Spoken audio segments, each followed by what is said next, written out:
This is West Africa, a region known as the Sub-Saharan Savannah.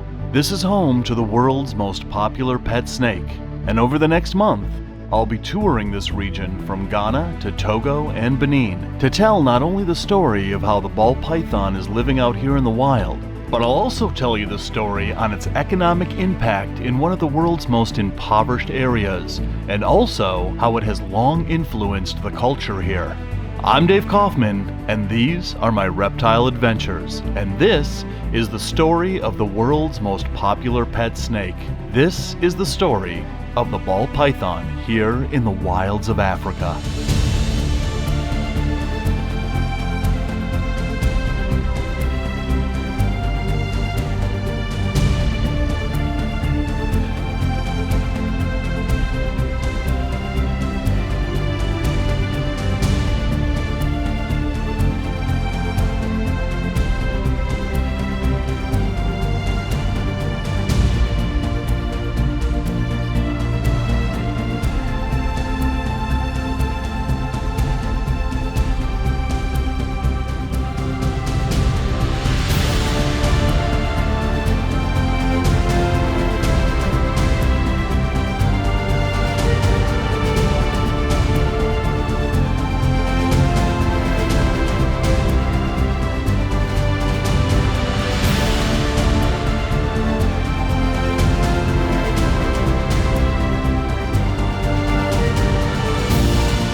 Our story begins in Ghana, a Commonwealth country situated in West Africa.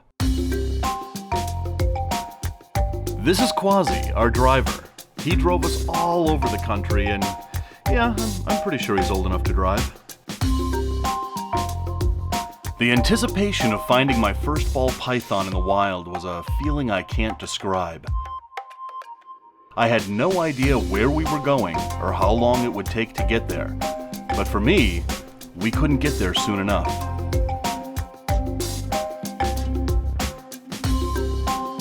It's now early May and the ball pythons are still sitting on eggs, and so we ventured out with our guide Baturi Ali to find our first ball python in the wild, and hopefully we might find one sitting on eggs.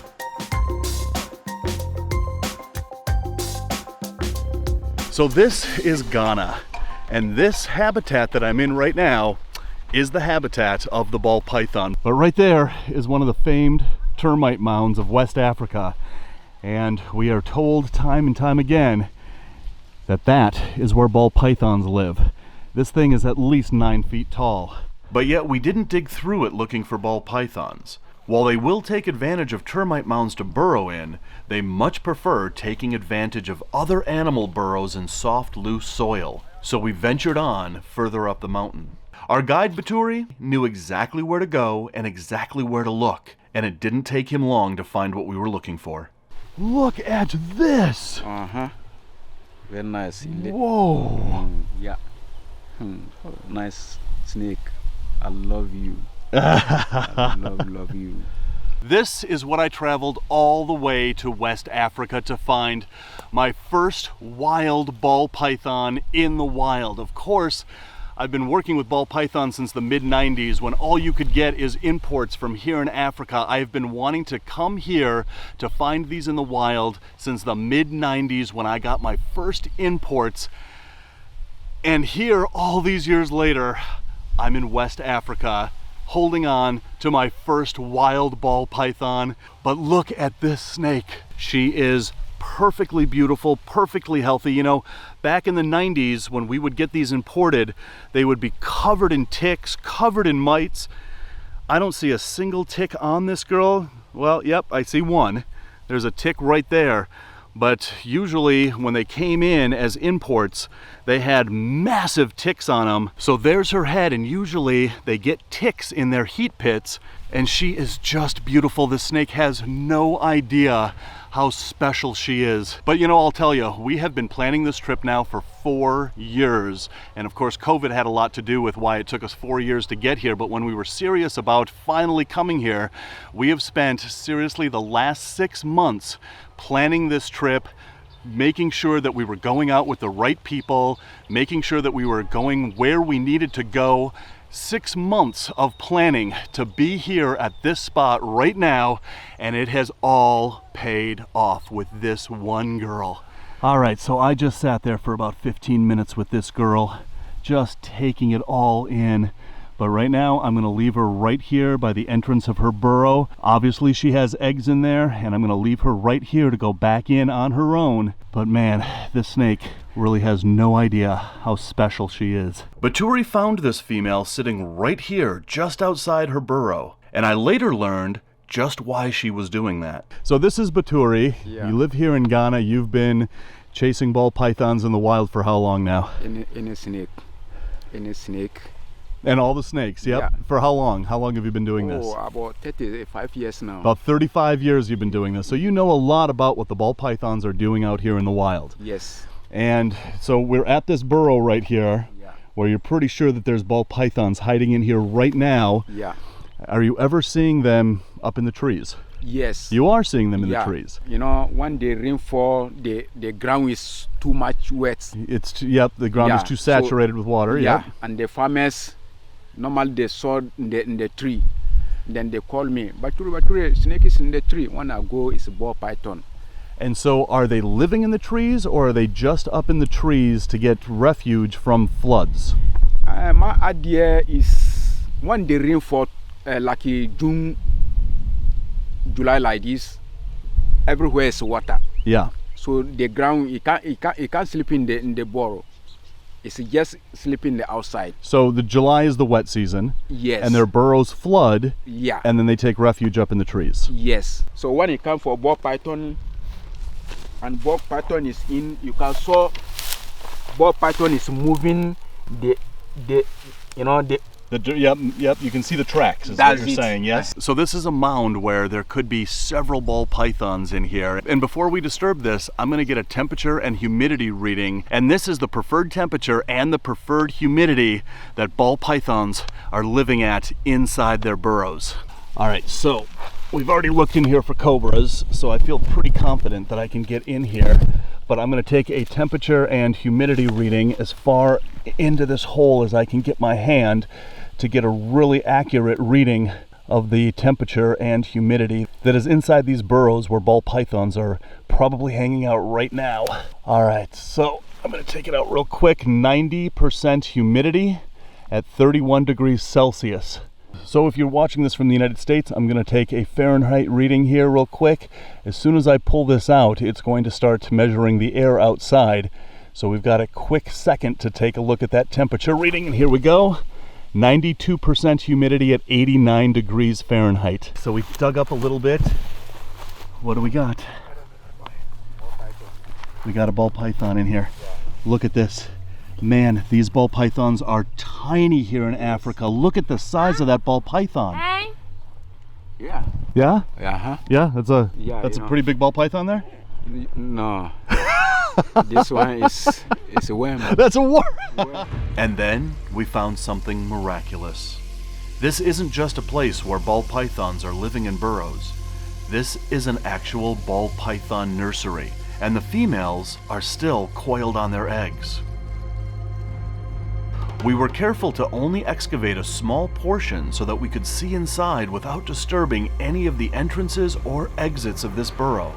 All right, I'm gonna get a temperature reading to see what temperature ball python eggs are incubating out here in the wild. All right, so you can see the egg right there. I'm just gonna give it a zap here.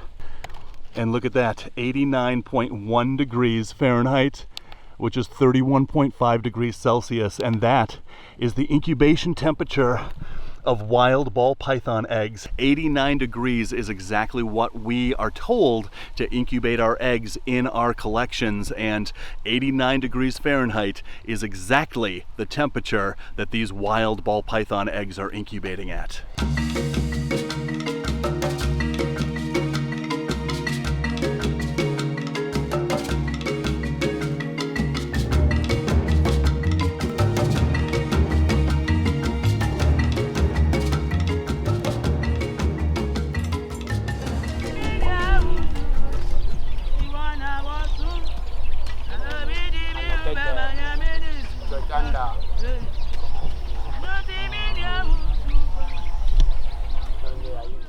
If you know ball pythons, then you know Ozzie Boyd's. For over 20 years, Ozzie has been producing the most cutting-edge designer ball pythons and boas. So if you want a ball python that'll drop your jaw, there's only one place to go, and that is Ozzie Boyd's.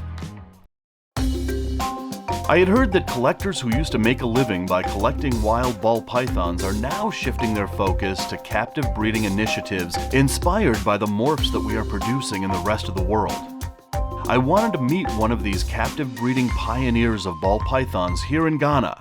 So we drove about 3 hours north to visit with Michael Ashgar. So Michael, let me ask you a question. So a lot of people around the world don't realize that breeding ball python morphs, they don't realize it exists here in Africa, and it obviously does.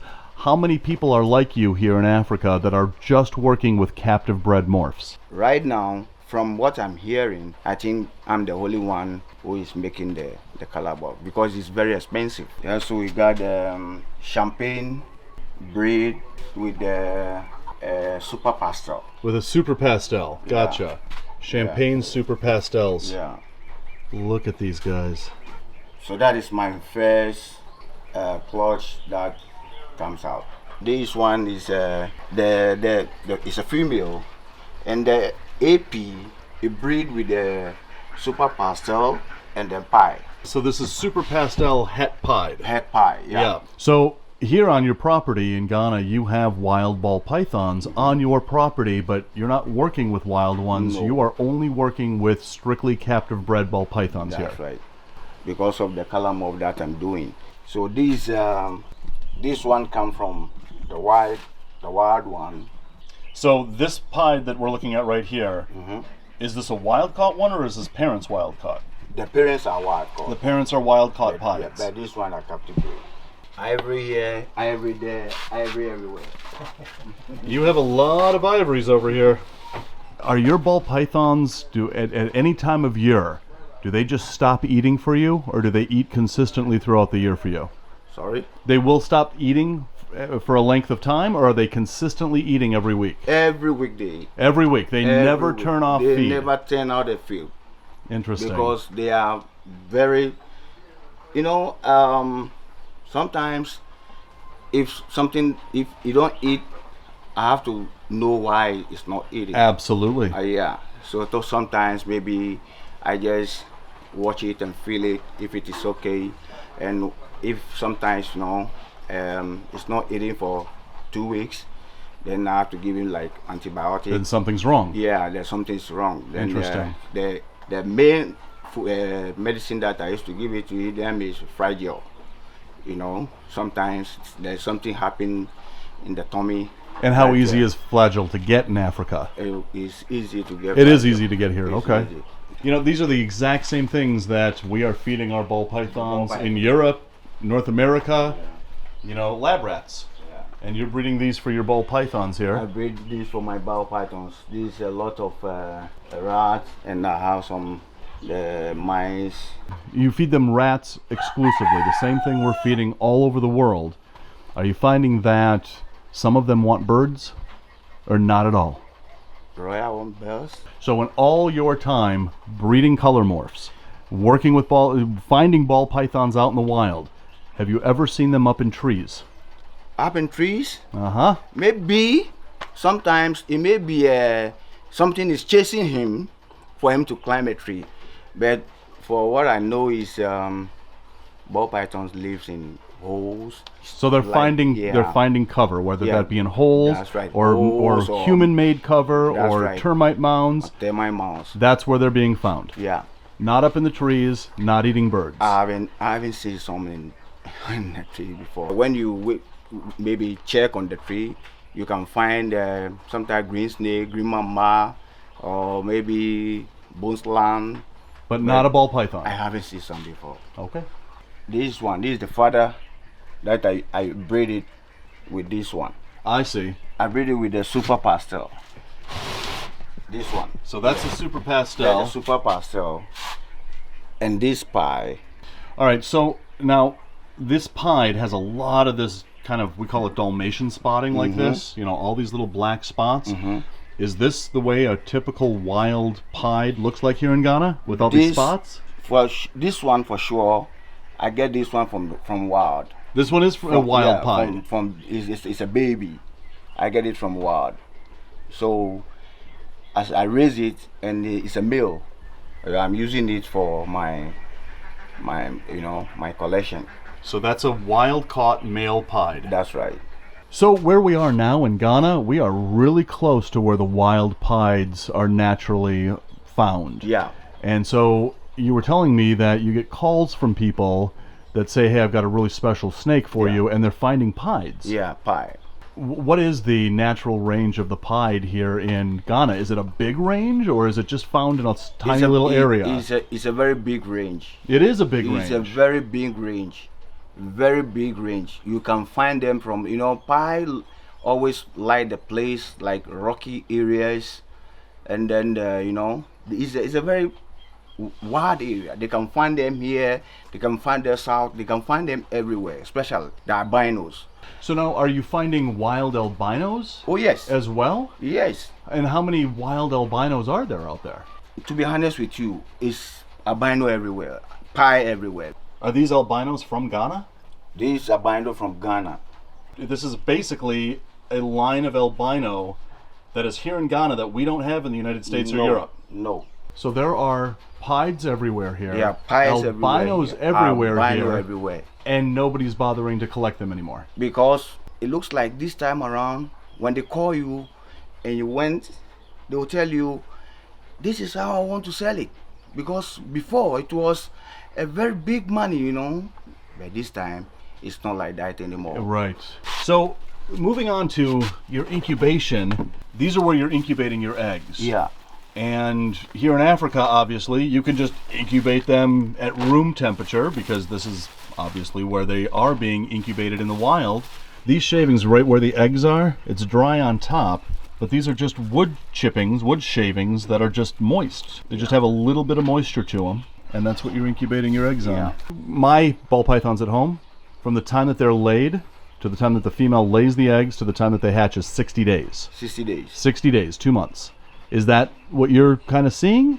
Maybe if I check on my phone, it can be maybe something like that. Something like that. Yeah. Okay, so it's pretty much the same as... The same like what that okay. are doing. Now, I can tell you that I'm the only one who is making the breeding. Yeah, because what I have here, there are almost about 90 some, 95 I think. Yeah. 95 pythons 95 pythons. A lot of albinos, a lot of super pastels, and then the champagne and the pies.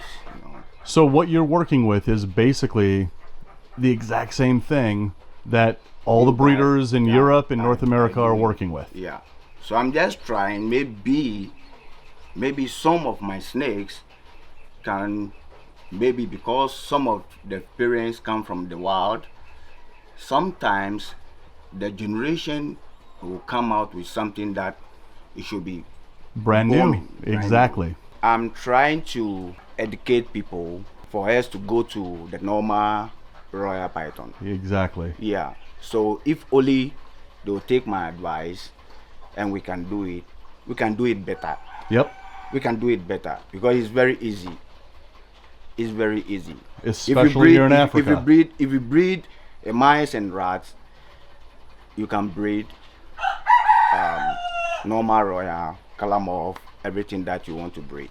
Absolutely. Yeah.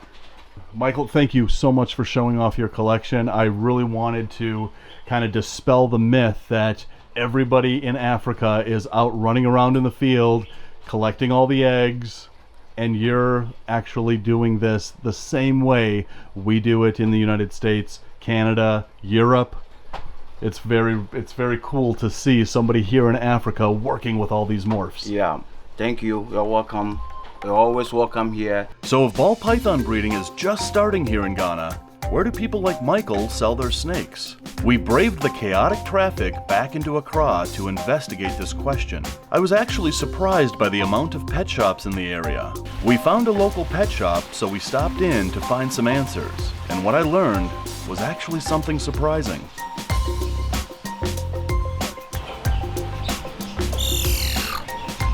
Here at this pet shop in downtown Accra, Ghana, They actually sell a lot of ball pythons, and I just talked to the owner and he said they're actually selling so well that right now they're sold out. So keeping ball pythons like we do elsewhere in the world here in Africa is becoming more and more popular all the time. So returning back to the wild, I set out to investigate what ball pythons were actually eating out in the wild. If you ask most people around the world, they will tell you that ball pythons are eating African soft furs in the wild. But is that actually true? So guys, we've been guided by a lot of people out here that know pretty much everything about what ball pythons are doing out here in the wild, and I've shown them all photos of African soft furs and asked them if they've ever seen this rodent out here before. This is a picture of what we call an African soft fur, and this is what a lot of people think that ball pythons are eating out here in the wilds of Africa. Have you ever seen this rodent in the wild out here? It's different than this. So there's different rodents out here that the ball pythons are eating, but not this. Yes, that's it. There are actually about 7 different species of what we identify as African soft furs. While some of them do exist in the wild throughout Africa, here in West Africa, in the range of the ball python, they are actually absent. Not only do they not exist in this part of Africa, but there's another reason why African soft furs are not being eaten by ball pythons out here in the wild. African soft furs are lab rats from South Africa. They do not exist, as we know them, here in the wilds of Africa. So what I'm finding is that there is a lot of misinformation about ball pythons, especially what they're eating in the wild. Specifically, everybody says they eat rodents, but rodents could be ground squirrels, they could be shrews, they could be any kind of rodents. But I don't know where it became knowledge that African soft furs are living in the wild in Africa, and that's what ball pythons are eating out here.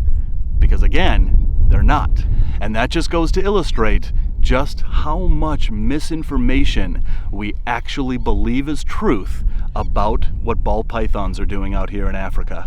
Now, having said all that, I do know that a lot of people have had success with feeding African soft furs to problem eaters. However, the idea that that's what ball pythons are eating out here in the wild is simply not true. They are eating rodents of all kinds, and strangely enough, they are doing exactly what bull snakes and other snakes in North America do. They find rodent burrows, they eat the inhabitants, and they then use the burrows as their own. The difference is that ball pythons rarely leave those burrows once they find them. All right, guys, so we're just hanging out at our hotel in Ghana. Today, we are heading over to Togo, and this is gonna be pretty tricky because with getting an entry visa into Ghana, you have to send your passport to the Ghana embassy months in advance, get your visa that way. With Benin, all you have to do is get your visa online, print it out, bring it to the border. With Togo, they don't issue visas in advance, so we have to go to the border of Togo and apply for a visa right there on the border, and it could be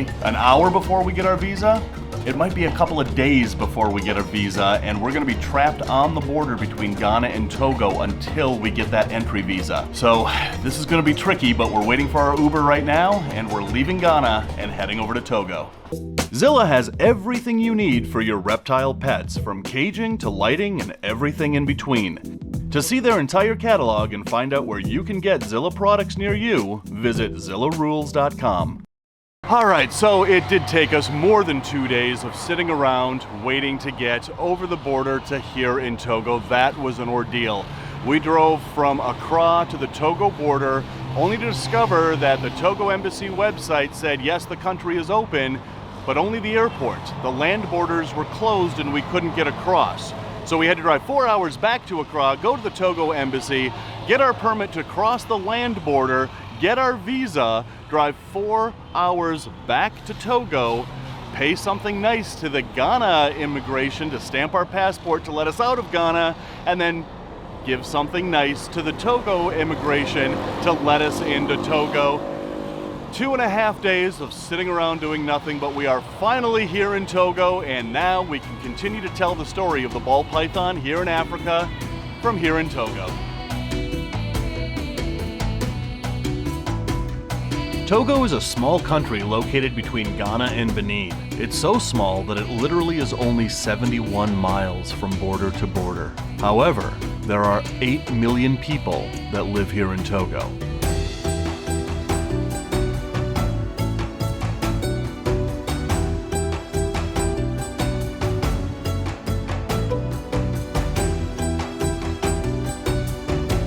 After sitting around waiting for the past couple of days, I couldn't wait to get out into the field to see how ball pythons were living here in the wilds of Togo. And we wasted no time in getting to a place that very few Westerners have ever been to. All right, so apparently we need to wear reflective vests when we go out into the field here.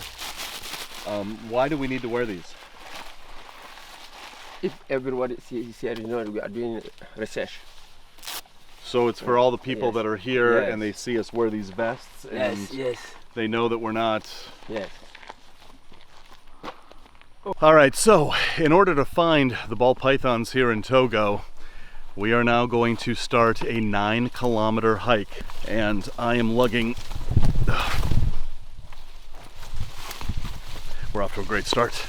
I am lugging about 50 pounds of camera gear on my back here. So we're basically walking through this grass here, and we're looking for lumps of dirt in the grass, and in those lumps of dirt are where the ball pythons are going to be. So there's also a lot of these trees here, and I will most definitely be looking for evidence that they're climbing these trees. But our two guides who have been doing this all their lives, they're not looking up in the trees. They're looking on the ground for mounds, because they know that the ball pythons are going to be in those mounds. Did he just call out and find one?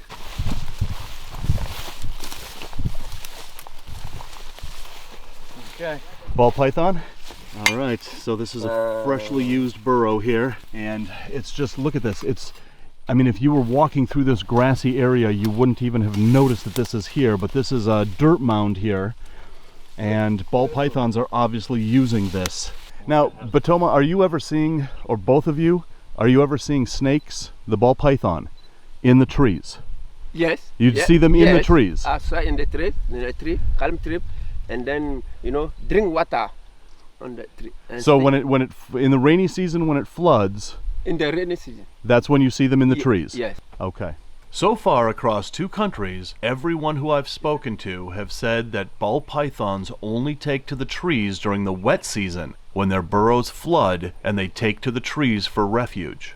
All right, so I'm gonna try to get a temperature and humidity reading inside this burrow here in Togo to see how the temperatures and humidity differ from the mounds that we were finding in Ghana. And we've got 78% humidity at 95 degrees Fahrenheit, which is 35 degrees Celsius. It is extremely hot in this burrow, but the humidity, as you can see, it's not as high as the burrows in Ghana. I'm going to take one more reading here, see if I can get it in there a little bit deeper. And 80% humidity at 95 degrees Fahrenheit. That is really hot in that hole, but again, the humidity readings that we were taking in Ghana were in the 90s. Here they're in the 80s. All right, so we're going to get an ambient temperature and humidity. I'm going to let that sit right there in the grass, and I'm just going to let that sit for a second so that we get an accurate reading and let the reader do its thing there. All right, let's take a look and see what we got. I let it sit there for a couple of minutes. Oh man, 101 degrees Fahrenheit, which is 38.5 Celsius. That is the ambient air temperature out here. It's important to note that I took these temperatures during the hottest part of the day simply to illustrate how hot it gets here in the ball python's natural habitat, and to illustrate why ball pythons spend the majority of their day in burrows underground. This in no way means that you should be setting your ambient temperature in your ball python enclosure to these kinds of temperatures. Again, this is only to demonstrate how hot it actually gets here. All right, we just dug up a python. Oh, look at that. Woo! This one has a lot of really rich golds on it. It's not as brown as the ones that we were finding in Ghana, but man, this is really a nice ball python. But look at this, we literally just pulled this out of a hole, and he is as completely docile as the domestic ones that we have at home. There is no hissing. He's not trying to bite me. He is completely as docile as if I just pulled him out of my herp room. This is absolutely amazing. Look at this. This is astounding that this is just as completely passive and docile as any captive bred ball python. But look at the coloration on him. Look at those golds and those nice thick white lines. And he's got some blushing here. He's got some granite stuff going on here. This is a perfectly healthy, beautiful, wild ball python here in Togo. I'm really surprised to see a color difference between the ones in Ghana and the ones here in Togo. The ones in Togo are so much lighter, so much of a more golden color than the ones that we were seeing in Ghana. Real ball python. Exactly. This is why they're called a ball python. This is what they do in our homes, and this is what they do out here in the wild. All right, so I just want to real quick show you. This was the entrance of the burrow. That's just how far down in the burrow they were. Not even up to my elbow.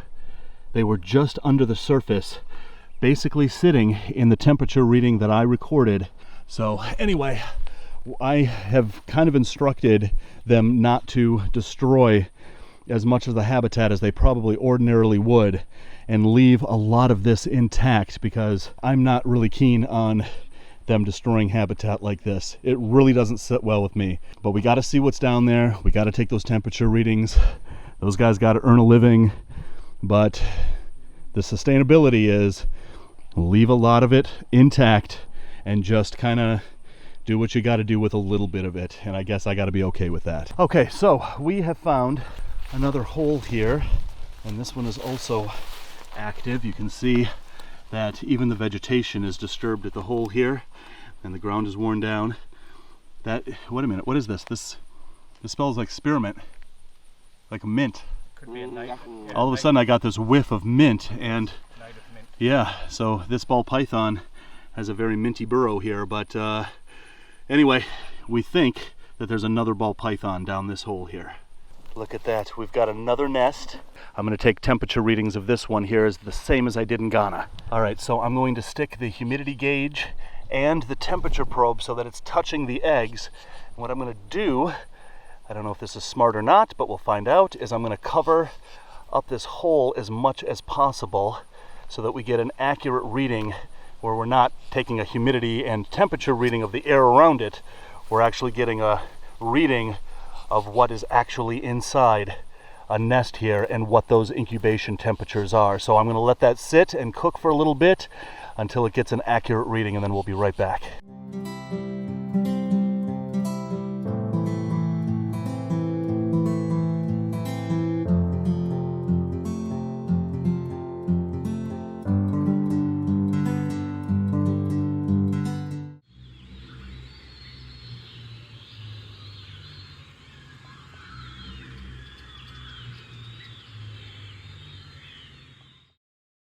So let's dig up the gauge and see what these eggs are incubating at.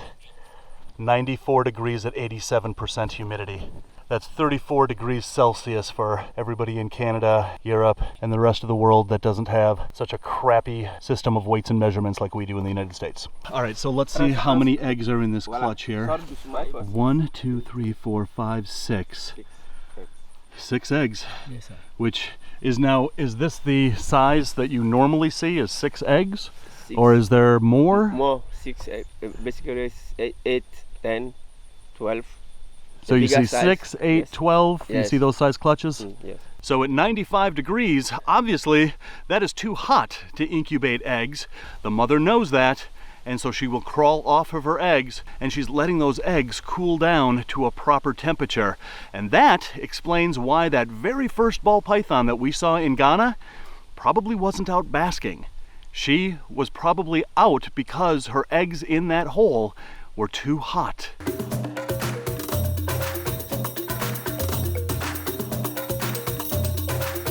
We spent about an hour searching for the female who laid these eggs but couldn't find her.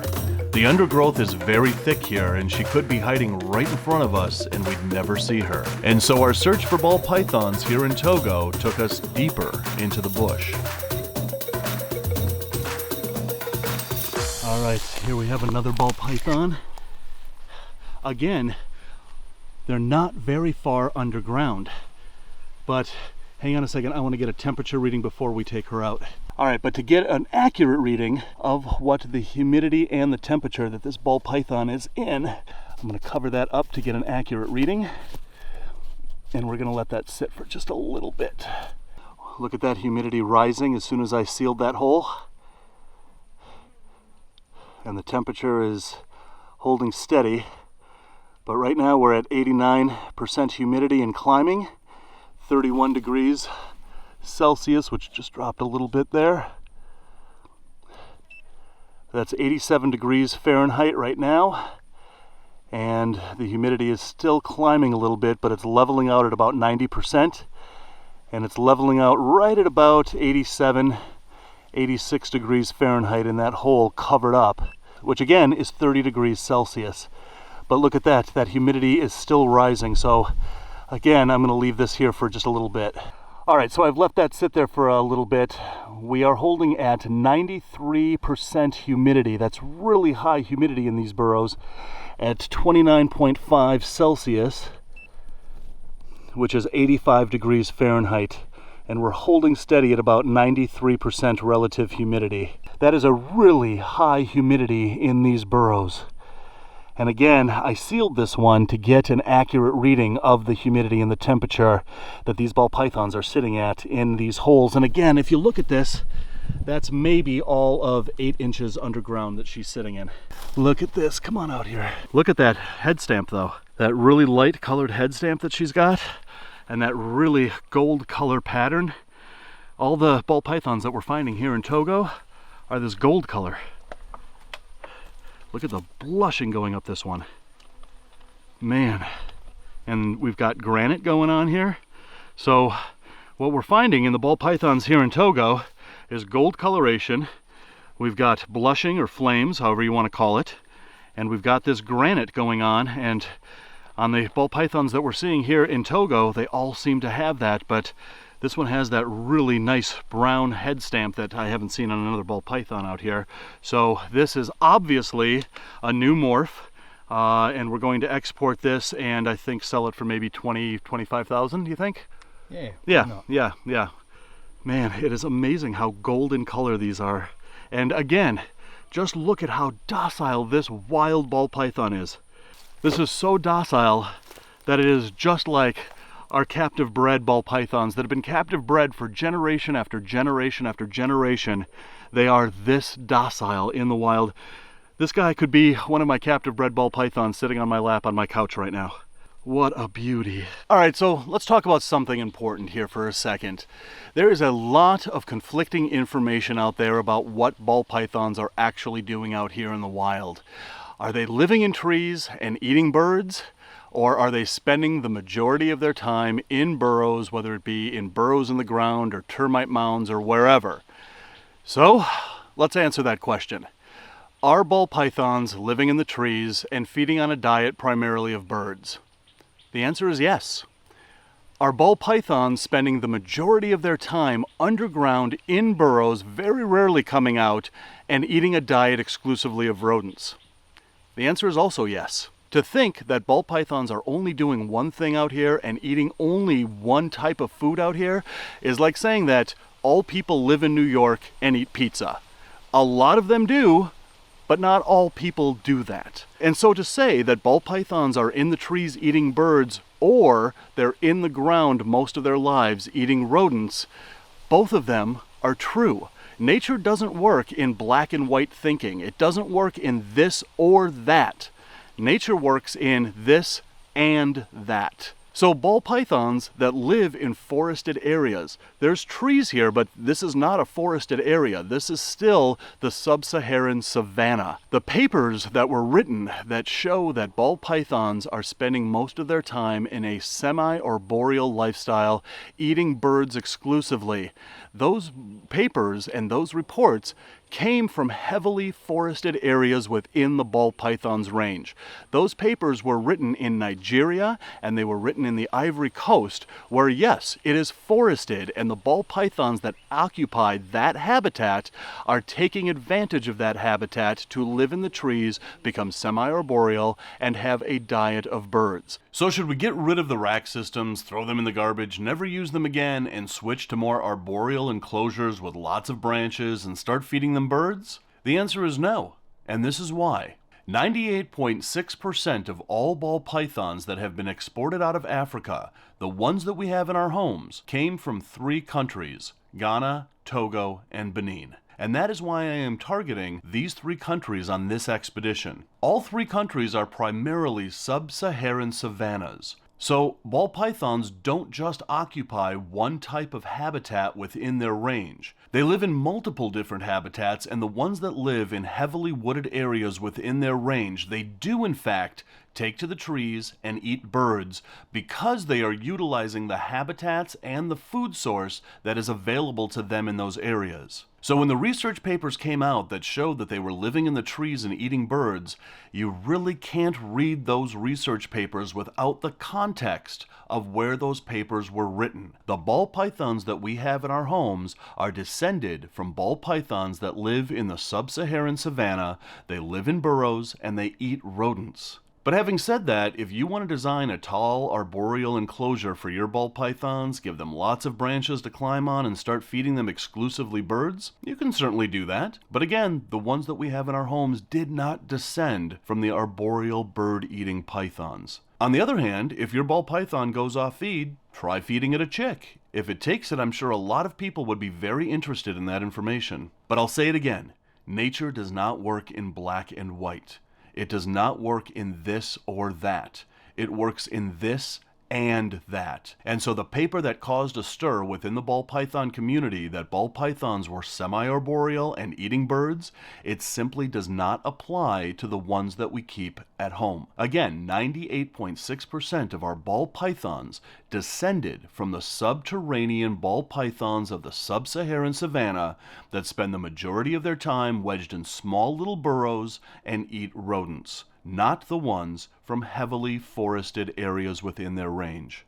What's my favorite reptile shop in the Southern California area? It's the Reptile Shop. They're a full-service reptile shop with phenomenal reptiles, dry goods, caging, everything you need for your reptiles. If you can't make it into their shop, check them out at one of your favorite West Coast reptile expos. And if you can't do that, check them out online at thereptileshop.com. So you really can't tell the story of the ball python here in Africa without talking about the exportation of baby ball pythons. And listen, if it wasn't for exportation of the baby ball pythons from here in Africa, we wouldn't have the multi-million-dollar ball python industry that we have. And the exportation business here in Africa used to be, and still is to a great extent, a sustainable harvest. What they would do is they would go out into the wild, they would find females on eggs, they would take the eggs or the gravid females, and then they would hatch the eggs out and release the females back to the wild, thus creating a sustainable industry here in Africa. But now that there are so many captive breeding initiatives, the exportation here in Africa is becoming less and less necessary, and a lot of companies are going under because they're not exporting the vast amounts of ball pythons that they used to. And in the next 5 to 10 years, the exportation of baby ball pythons from Africa will be reduced to almost nothing. Fewer and fewer ball pythons are being exported from here in Africa. So is that a good thing or is that a bad thing? You'd think it would be a good thing because that, you would think, would strengthen the wild populations of ball pythons. And that is true, but there's also a darker side to it.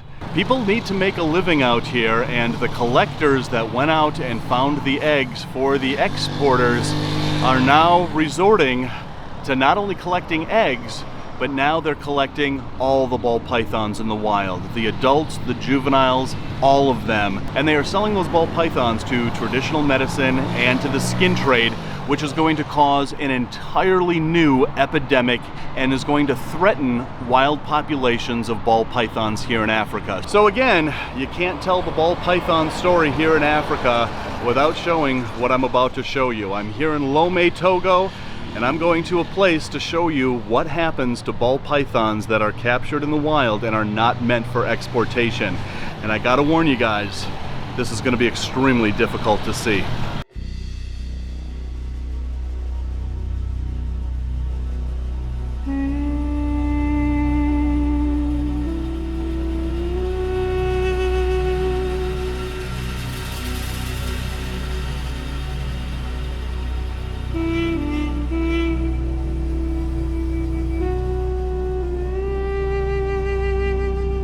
So this is a voodoo fetish market. This is where they have thousands of dead animals that they use in medicinal rituals and other kinds of rituals.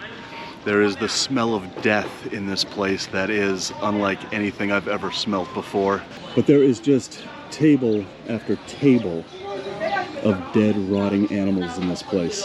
There's a savanna monitor, hornbills, ducks, again, cobras and mambas. A couple more rock python heads, a couple more ball python heads in here, cobra heads, mamba heads. So you're saying that all the animals in here have died from natural causes? No, natural die. Because of what we practice here, and then we say voodoo market, is not to kill every animal to make our sacrifice, no.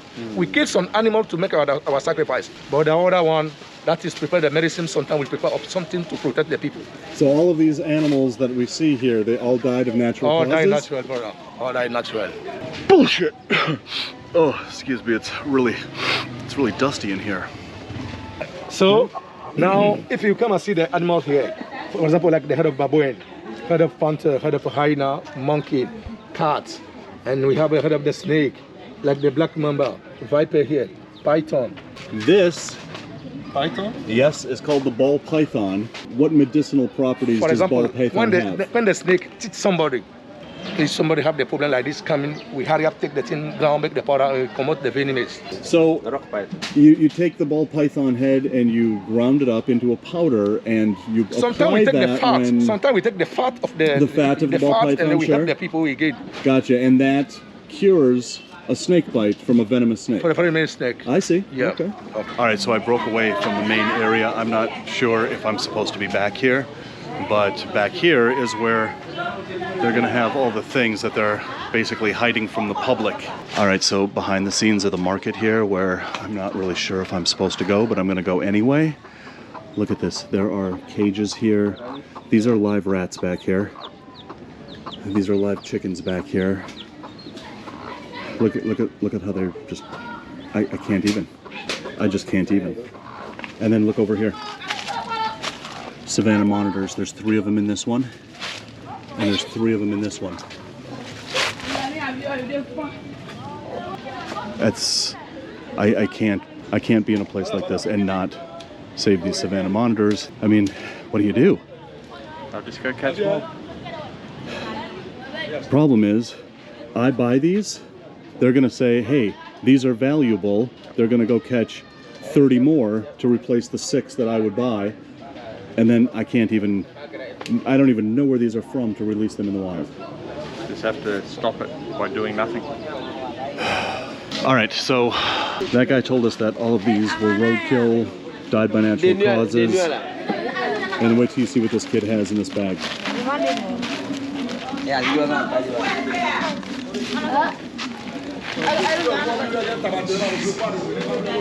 And this is where ball pythons that don't end up being exported wind up.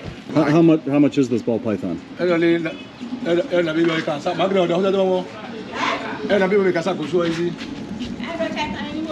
this is the 35,000. 35,000. Yes. Okay. And what happens if nobody buys it? So you won't bring this one for your country? No. I don't want. I'm just asking if nobody buys this ball python, what is going to happen to this ball python? No. Sometimes people buy like something like the souvenir. Okay. But if we want to do the ceremony, we see the voodoo kismen check it and know so that the ceremony we can do before we find this one and doing.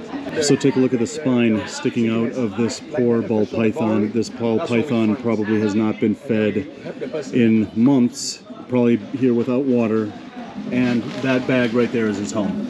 This woman here has a graceful chameleon that is So close to death he can't hang on to my hand. I never teach you.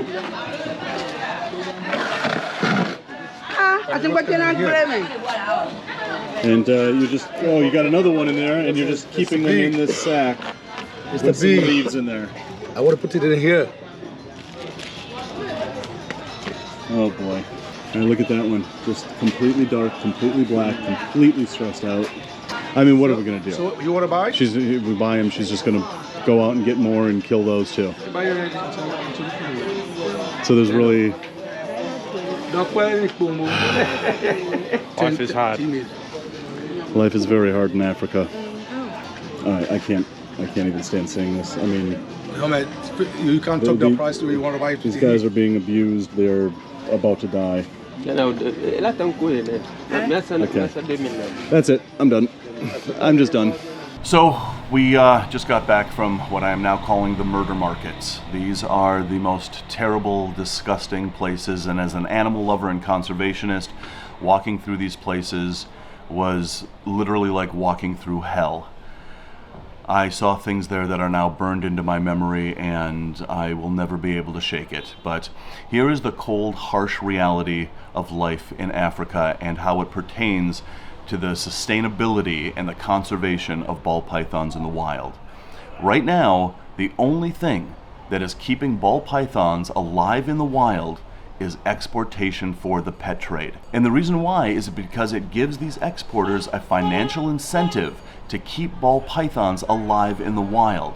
But what's happening is that a lot of people around the world believe that the exportation companies are actually hurting the ball python populations in the wild. The thought is that there is so much captive breeding going on that we no longer need to export ball pythons out of Africa. As soon as the exportation companies no longer become a viable market, as soon as there is no financial incentive to keep ball pythons alive in the wild, the exporters, the hunters, everyone will then immediately stop the sustainability of keeping ball pythons alive, and they will switch to the skin trade. And that is going to be a huge and devastating problem. And if you think that CITES or conservation organizations are going to stop the growing skin trade here in Africa, you don't know Africa. The cold, harsh reality is that the people here will stop finding live ball pythons and kill every single one that they find. And these aren't evil people for doing this.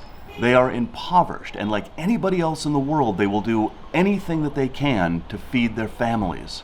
And if that means switching from live ball pythons to dead-skinned ball pythons, that's exactly what they're going to do. And again, it's going to be devastating. And these skins aren't just being shipped overseas. They are being smuggled across borders here in Africa. They are thus being made into goods. Those goods are then being exported because it's much easier to hide the number of ball python skins that are extracted from the wild. And so again, as soon as the exportation businesses stop, and it's dwindling now, and I'm seeing evidence of a growing skin trade here. As a matter of fact, we went to another murder market, and this one was much more devastating than the first one, but I needed to go there to find evidence of the skin trade. This is the horror of the skin trade. Cheetahs, big cats, all of these were murdered in the wild for skin. Pangolin. Yeah. Look at that, that's where they're preparing a skin there. It's taking everything I have not to just absolutely throw up all over this. I can't even show you guys half of this in here, but this is where ball pythons that are not meant for the pet industry are going to wind up. In a place like this, where they are killed and skinned. They've got, I just asked to see one and they showed me one, but there's hundreds of these, maybe thousands of these ball pythons in this market already skinned. Okay, enough, we're done. I'm gonna go throw up in the bushes now. You know, Dave and Tracy Barker coined a phrase, the invisible arc, and it is absolutely 100% true.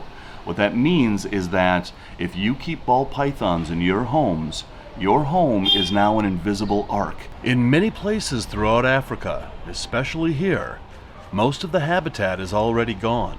Most of the animals are already gone. And now, with the threat of the growing skin trade, the best chance that animals like ball pythons have for survival will be in our homes, and that is what it means to create an invisible ark. You don't have to like it, you don't have to believe it, and you don't have to agree with it. But unfortunately, it is the truth. But this is a rare opportunity for animal rights activists and pet keepers to join together to fight the growing skin trade. The skin trade is our common enemy, and we have to fight this with everything we've got, whether you're a pet keeper or an animal rights activist or an animal welfare activist. We now have a common enemy, and we should be banding together to try to stop this, because as the growing skin trade continues to happen here in Africa, and as soon as these companies no longer are financially viable, they will go under and completely switch their focus to the skin trade. And when that happens, the ball python here in the wilds of Africa is doomed. Our third and final country on our West African tour led us into Benin. A country rich in history, and to us, a country rich in ball python history. This is not only where the ball python craze started by producing more morphs from the wild than any other place in Africa, but this is also where voodoo originated.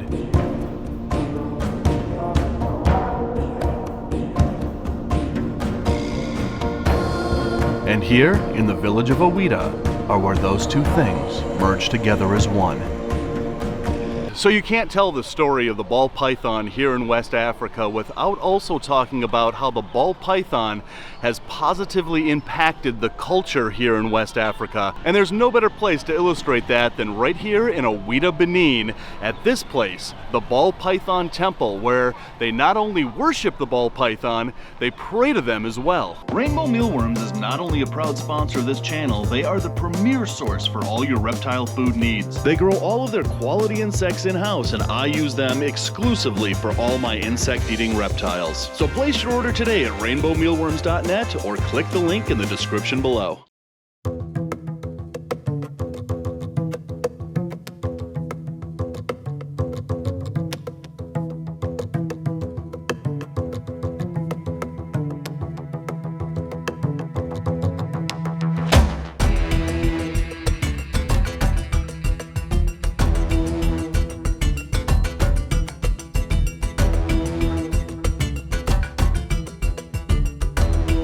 Here, the difference between this temple and the others, it's the pythons. This temple is 8 centuries old. Yes. So 8 centuries ago, Yeah. a woman was running away from her enemies, and a ball python saved her. This python is called royal python. That's correct. Why? Because they don't have teeth, they don't have poison. They are naturally They without- do have teeth, Yes. but they don't have venom. Yes, that's correct. They don't have teeth, no poison. Because you know, this is not. What he's saying is they don't have fangs, but they do have teeth. So look at these doors here. These are carved with 2 ball pythons, a male and a female. Look at this one over here. Always 2 ball pythons, a male and a female. And that is significant in voodoo culture. But man, I wonder how much Todd Goodman would bid on these at the Tinley Park US Ark auction. Just behind here, open for only the voodoo initiates, there is the cemetery of pythons. Cemetery of pythons. That's where when they died, we buried them. I see. Because this python can live around 40 or 45 years. All right, so we finally come to our first ball python here. And this is young female. This is a young female. She's 16 years old. So they can live around 40 or 45. 16 years old. And they give birth by eggs. 2 eggs every year. 2? Yep, Only 2? only 2, but not here in the houses. And people bring them came here. Only 2 eggs? Only 2 eggs. Really? So yeah, after a probably unwelcome conversation about ball python clutch sizes, we were finally invited into the ball python temple itself. All right, so we've got to take off our shoes to go into this temple here. All right, so we're going into the temple of the pythons. Look at this.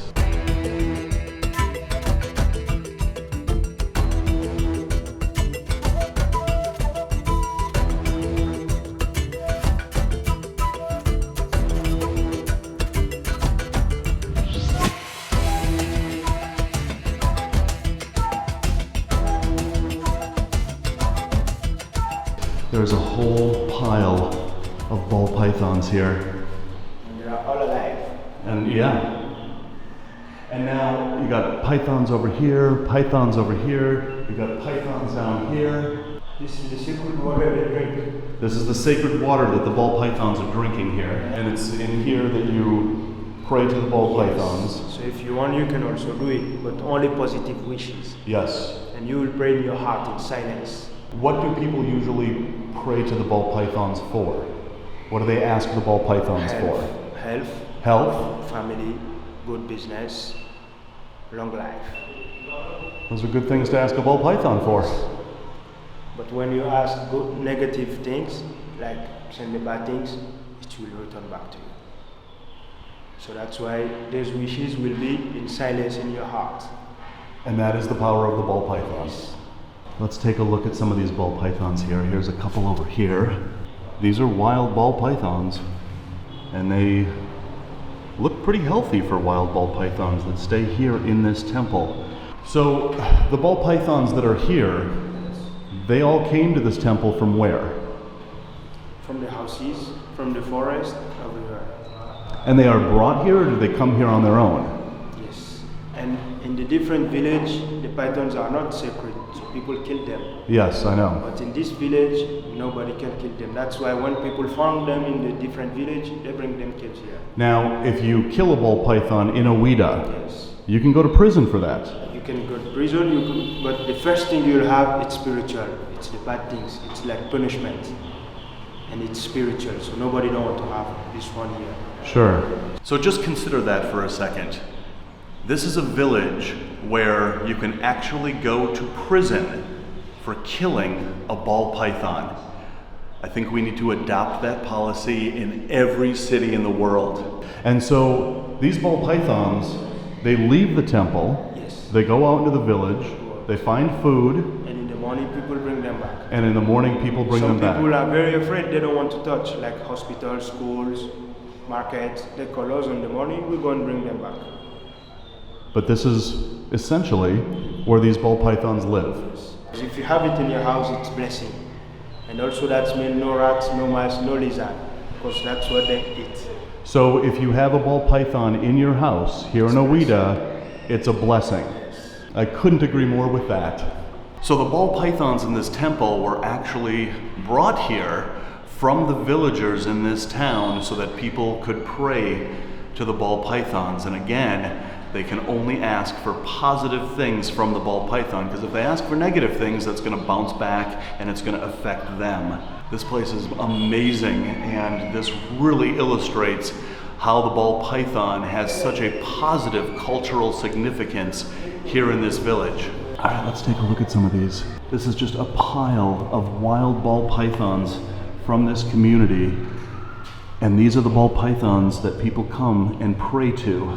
So the voodoo followers of this temple, they will take all of these pythons and put them down below with the holy water, and then they will all sit around this circle here and pray to the ball pythons. But look at this. These aren't looking like the wild ball pythons that we have. These are very well fed, very well cared for.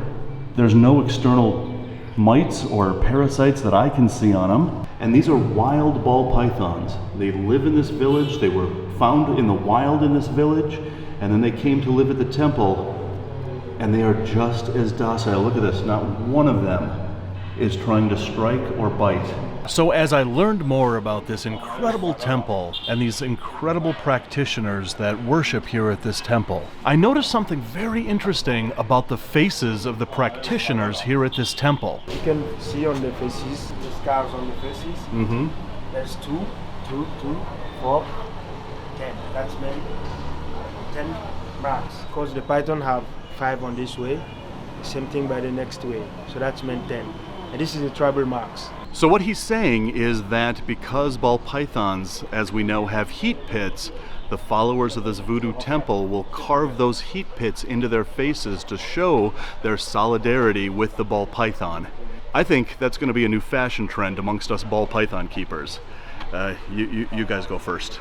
We're standing here talking, and you're saying that the ball python is the most powerful god or spirit. Scientific, spiritually, God, and also even in medical, it's important. Sure, the Asclepian rat snake is the symbol of medicine, but in the voodoo culture, the ball python is the most. It's the God. It's the god, Of but this it's tribe.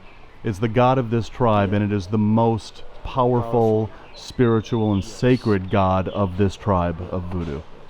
That is very Because interesting. this snake protect our ancestors. Correct. That's why even right now we still worship them. Absolutely. Yes.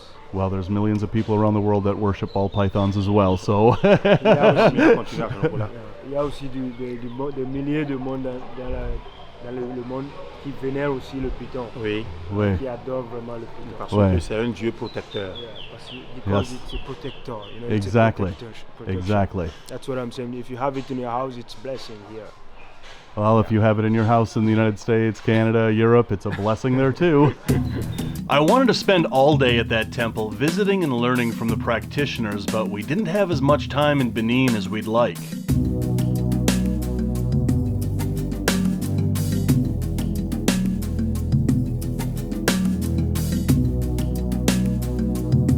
We were in a rush to get north to the town of Abomey, but first we had to stop and get gas for the vehicle. And yes, this is a gas station, and those bottles contain gasoline. And this is the only way that you can get fuel out here in the African bush. A few hours later, we were in Abomey, one of the most significant places in the story of the ball python.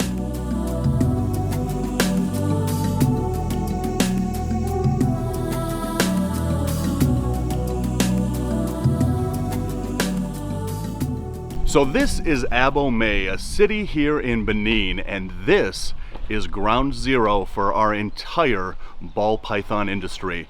There have been more genetic mutations that have been found in this little area than any other place in Africa. And strangely enough, the genetic mutations in this area aren't limited to just ball pythons. There are more genetic variants and genetic mutations of other animals, including human beings. There are more albino human beings in this area than in any other place in Africa. So what causes all these genetic mutations to occur in this one spot in Africa? Well, if you ask the people around here what causes all these genetic mutations in animals and people, they will flat out tell you in all seriousness that it was caused by alien visitation. The people here truly believe that about 10,000 years ago, aliens came down and visited this area of Africa and not only gave them the voodoo religion, but caused all of these genetic mutations in animals and people. So could it be that all the genetic mutations that we have in ball pythons, all the pieds, the albinos, the caramels, the clowns, all of them were all caused by alien visitation to this area? And if that story isn't strange enough, in the 1930s, a French anthropologist came here to this part of Africa and met with a tribe just to the north of here. And they knew things that there's no way that they should have known. They knew about the rings of Saturn. They knew about the multiple moons of Jupiter. They also knew about Sirius, which is a star cluster that is actually a binary star cluster, and that information wasn't known to science until about the 1990s. But in the 1930s, this tribe here in Africa knew that Sirius was actually a binary star system. There is no way that a tribe living here in Africa in the 1930s should have known that Sirius was actually a binary star system. And of course, to us, that sounds just absolutely silly that ball python mutations were caused by aliens, but I've talked to a number of people here about it, and they absolutely say that the voodoo religion and the genetic mutations in animals and people here were a gift from the gods. They were a gift from aliens. Yes, it is just bizarre. So again, could our entire ball python industry have been started by aliens? Morph Market is the website that connects reptile breeders and keepers across the world. Search through over 30,000 ball pythons to find the perfect animal for you. You can locate breeders near you and check their ratings, discover upcoming events and who will be there, and track your animals for free using the Animal Manager. Morph Market is dedicated to advancing the reptile industry. And while you're at it, don't forget to check out the all-new Morphpedia, where you can check out over 200 articles about various ball python genes. The truth is that no one really knows what caused all these genetic mutations in animals and people here, but Togo Benin hasn't just produced more genetic mutations of ball pythons in colors and patterns than anywhere else in Africa. There is also a breed of giant ball pythons that come from this area as well. So a lot of you guys may know that there is a giant strain of ball python that reaches well over 6 feet. And it's called the Volta ball python, and it's found right here in Benin. So where I am right now is at an exporter's place, and he told me that he has a couple of Volta ball pythons for us to take a look at. For all you guys out there wondering about the Volta, the giant ball pythons, here it is. So just to illustrate how big these Volta ball pythons are, look at this. I'm 6.5 feet tall, and this guy is all of 6 feet. This is a monster ball python. And these used to be exported. There's a few out there. But man, when you talk about giant ball pythons, you just don't get more giant than a big Volta ball python. And these came from right here in Benin. There was a thought that these came from the Volta region in Ghana. So there's a Volta lake, there's a Volta river in Ghana, but the Volta plains runs through Togo and here in Benin, and that's where these giant ball pythons are from, is right here in the Volta floodplain here in Benin. But look at the head on these things. These guys have enormous heads, and these, again, are a giant strain of ball python. Just look at that girth on these things. Man, these are awesome. So aliens and giant pythons aside, there was still something missing from our time in Benin, and that was actually finding a ball python in the wild here.